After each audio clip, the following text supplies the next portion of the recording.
بسم اللہ الرحمن الرحیم۔ السلام علیکم۔ وزیراعظم عمران خان کی ہدایت پر ارطغرل غازی کے بعد ایک اور ترک ڈرامہ پاکستان میں نشر کیا جائے گا۔ پاکستان میں ترکی ڈرامہ سیریل ارطغرل غازی کی بے پناہ مقبولیت کے بعد یونس ایمرے بہت جلد پاکستان کے سرکاری TV channel PTV پر پیش کیا جائے گا۔ جیسا کہ رواں برس رمضان المبارک سے ترکی ڈرامہ ڈیریلس ارطغرل کو ارطغرل غازی کے نام سے اردو میں ڈب کر کے پیش کیا گیا۔ یہ ڈرامہ اب بھی آن ایئر ہے۔ پی ٹی وی پر اس ڈرامے نے مقبولیت کے بے شمار ریکارڈ توڑ ڈالے، جس کو دیکھ کر ترک فنکار بھی حیران رہ گئے۔ پاکستان میں وزیراعظم عمران خان لاک ڈاؤن کے دوران اپنی قوم کو دیکھنے اور پڑھنے کے لیے کتابیں اور ڈرامے تجویز کرتے نظر آتے ہیں۔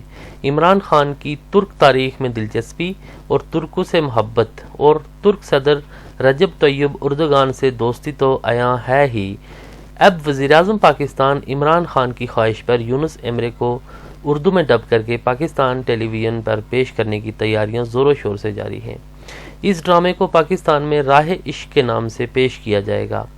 تو ناظرین، آپ کو بتاتے ہیں کہ یونس ایمرے اصل میں کون تھے۔ سینکڑوں سال گزرنے کے بعد بھی لوگ یونس ایمرے کو کیوں نہ بھول پائے۔ اس سے پہلے اگر آپ میرے چینل پر نئے ہیں تو اس چینل کو سبسکرائب کر لیں تاکہ اس طرح کی مزید ویڈیوز آپ کو ملتی رہا کریں۔ یوں تو یونس ایمرے کی زندگی کی کئی مصدقہ معلومات تاریخ کی کتابوں میں گم ہو کر رہ گئیں، لیکن اب بھی کئی ترک لوک داستانوں میں یونس ایمرے کی زندگی کے واقعات کو بہت شوق سے سنا اور پڑھا جاتا ہے۔ یونس ایمرے ترک زبان کے مشہور صوفی شاعر تھے جو 1238 میں پیدا ہوئے اور 1328 میں وفات پائی۔ یہی وہ دور تھا جب ترکی میں سلجوق سلطنت قائم ہوئی اور تہذیب اور ثقافت کی ترقی پر خاص توجہ دی گئی، جس میں مولانا جلال الدین رومی، شیخ محی الدین ابن العربی اور یونس ایمرے نے خاص کردار ادا کیا۔ یونس ایمرے کو پچھلے 700 سالوں میں ترکی کا مقبول ترین شاعر ہونے کا اعزاز بھی حاصل ہے۔ یونس ایمرے کا کلام ترکی کے علاوہ سینٹرل ایشین سٹیٹس میں بھی مقبول ہوا۔ یونس ایمرے کے دور میں جب سلجوق سلطنت قائم ہوئی تو اس کی سرحدیں اناطولیہ تک پھیل گئیں۔ دوسری طرف بازنطینی سلطنت نے تیزی سے پھیلتے سلجوق ترکوں کے خطرے کے پیش نظر اپنی سرحدوں کو محفوظ بنانے کے لیے صلیبی لشکر بھیج دیے، جن کو ترکوں کے ہاتھوں شرمناک شکست کا سامنا کرنا پڑا، لیکن ان کے حملے جاری رہے، جس کے باعث ترک سلجوق سلطنت کمزور ہو گئی۔ ترکوں کو کمزور کرنے کے لیے مغرب سے صلیبی ہی کافی نہ تھے کہ مشرق سے آنے والے منگول لشکر سلجوق سلطنت پر حملہ آور ہو گئے اور ترک قبائل لڑائیوں میں مشغول تھے۔ تو یونس ایمرے نے دوستی اور بھائی چارے کا پیغام دیا، سب کو مل جل کر رہنے کی تلقین کی، دور دراز قبائل اور حکام سے ملاقات کر کے اتحاد اور اتفاق کا درس دیتے رہے۔ جوانی میں یونس ایمرے جب اپنی والدہ کے ساتھ گاؤں میں تنہائی کی زندگی بسر کر رہے تھے تو آوارہ کھیتوں کھلیانوں میں گھومتے اور سوچ و فکر میں مشغول رہتے۔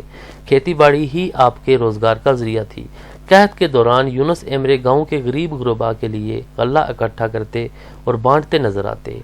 غریبوں کے لیے امید اور سہارا بنے رہے۔ انہوں نے ترکی زبان میں شاعری کی اور حق اور سچ کی تلقین دیتے رہے، جبکہ کئی مواقع پر حکمرانوں نے ان کو اپنا کلام پیش کرنے کو کہا اور یونس ایمرے اپنے کلام سے لوگوں کے دلوں کو روشن کرتے رہے۔ آپ کو اناطولیہ کا درویش بھی کہا جاتا ہے، لیکن آپ نے کبھی اپنے آپ کو بطور درویش پیش نہ کیا۔ آج بھی کئی شہروں میں ان کی یادگار اور مجسمے بنائے گئے ہیں۔ یونس ایمرے کی تعلیمات اور زندگی پر ترکی میں بہت سی کتابیں بھی شائع ہو چکی ہیں۔ 1974 میں آپ کی زندگی پر ایک فلم بھی بنائی جا چکی ہے، جبکہ حال ہی میں ایک TV drama serial Yunus Emre the journey of love بنائی گئی ہے۔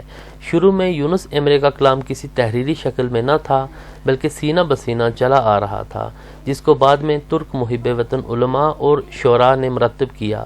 ترکی کے صدر رجب طیب اردگان بھی یونس ایمرے کی اکثر تعریف کرتے اور ان کی تعلیمات کے حوالے سے عوام کے ساتھ گفتگو کرتے نظر آتے ہیں۔ ان کے مطابق یونس ایمرے جیسی محبت، فکر اور ملت کے ساتھ لگاؤ کے بغیر عوام کی خدمت نہیں کی جا سکتی۔ اقوام متحدہ کی تنظیم یونیسکو نے یونس ایمرے کی خدمات کے اعتراف میں 1971 کو یونس ایمرے کی 750ویں سالگرہ کے موقع پر اس سال کو انٹرنیشنل یونس ایمرے ایئر قرار دیا۔